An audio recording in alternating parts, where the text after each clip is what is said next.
بسم اللہ الرحمن الرحیم۔ السلام علیکم دوستو، آپ دیکھ رہے ہیں نجف علی ٹی وی۔ شروع کرتا ہوں اس پاک پروردگار کے نام سے جو تمام جہانوں کا رب العالمین بھی ہے، جس نے یہ خوبصورت ترین کائنات بنائی۔ شروع کرتا ہوں اس محمد و آل محمد کے پاک ناموں سے جن کے لیے اللہ تعالیٰ عز و جل نے یہ کائنات بنائی، جن کے لیے اللہ تعالیٰ عز و جل اپنی کتاب قرآن مجید فرقان حمید و قول الحق میں ارشاد فرماتے ہیں انما یرید اللہ لیذھب عنکم الرجس واہل البیت ویطہرکم تطہیرا کی آیت مبارکہ ہے۔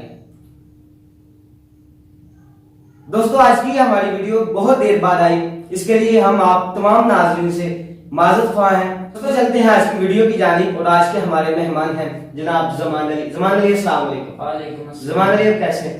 جی اللہ کا شکر، ٹھیک ہے، آپ سنائیں۔ اور آپ کی ایجوکیشن کیسی جا رہی ہے زمان علی؟ بہت اچھی جا رہی ہے۔ کرونا کی وجہ سے، اس وائرس کی وجہ سے بہت ساری دقتیں پیش آئیں، جیسے اسکولز اوپن ہوتے تھے بند ہو جاتے تھے، پھر اوپن ہوتے تھے پھر بند ہو جاتے، لیکن آپ ہم دعا کریں گے کہ یہ جو تعلیم کا سلسلہ ہے جاری رہے انشاءاللہ، آمین۔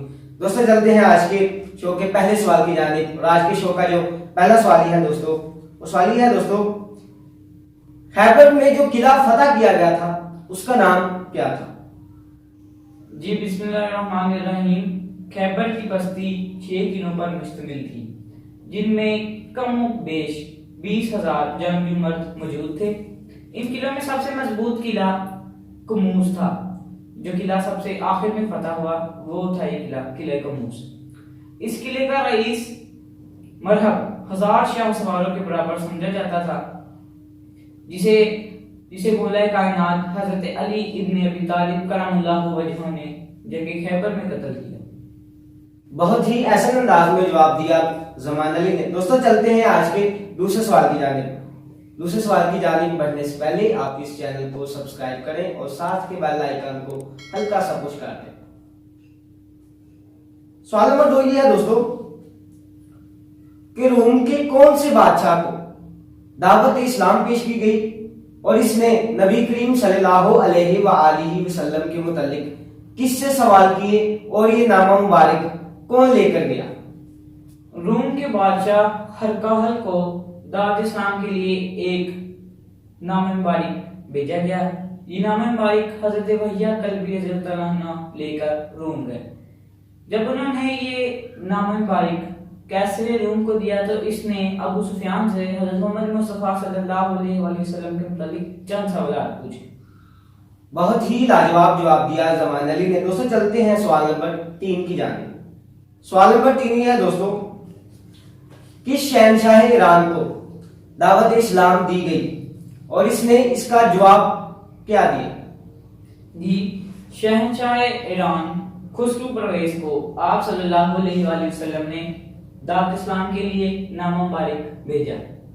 اس نامہ مبارک کے جواب میں اس نے یہ نامہ مبارک پھاڑ دیا اور اپنے گورنر یمن جس کا نام بازان تھا اس کو لکھا کہ محمد صلی اللہ علیہ وسلم کو نعوذ باللہ گرفتار کر کے میرے سامنے پیش کیا جائے۔ بہت ہی لاجواب جواب دیا زمان علی نے۔ دوستو جیسا کہ آپ کو پتا ہے کہ ہمارے اسلامی سیشن کا اختتام ہو گیا اور اب چلتے ہیں ہسٹری آف پاکستان کے سیشن کی جانب۔ ہسٹری آف پاکستان کے سیشن کا پہلا سوال یہ ہے، سر سید احمد خان کی مشہور تصانیف کا نام بتایا جائے۔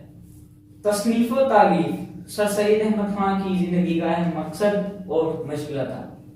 بے پناہ مصروفیات کے باوجود بھی آپ کا قلم موتی بکھیرتا رہا۔ سر سید احمد خان کی مشہور تصانیف میں قرآن پاک کی تفسیر، اسباب بغاوت ہند، خطبات احمدیہ، سیرت نبوی صلی اللہ علیہ وآلہ وسلم اور الجدید شامل ہیں۔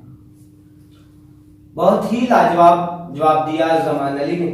دوستو چلتے ہیں ہسٹری آف پاکستان کے دوسرے سوال کی جانب۔ ہسٹری آف پاکستان کا سوال نمبر 2 یہ ہے دوستو، مسلم لیگ کے قیام کی تجویز کس نے اور کب پیش کی اور مسلم لیگ کا پہلا اجلاس کہاں اور کب منعقد کیا گیا؟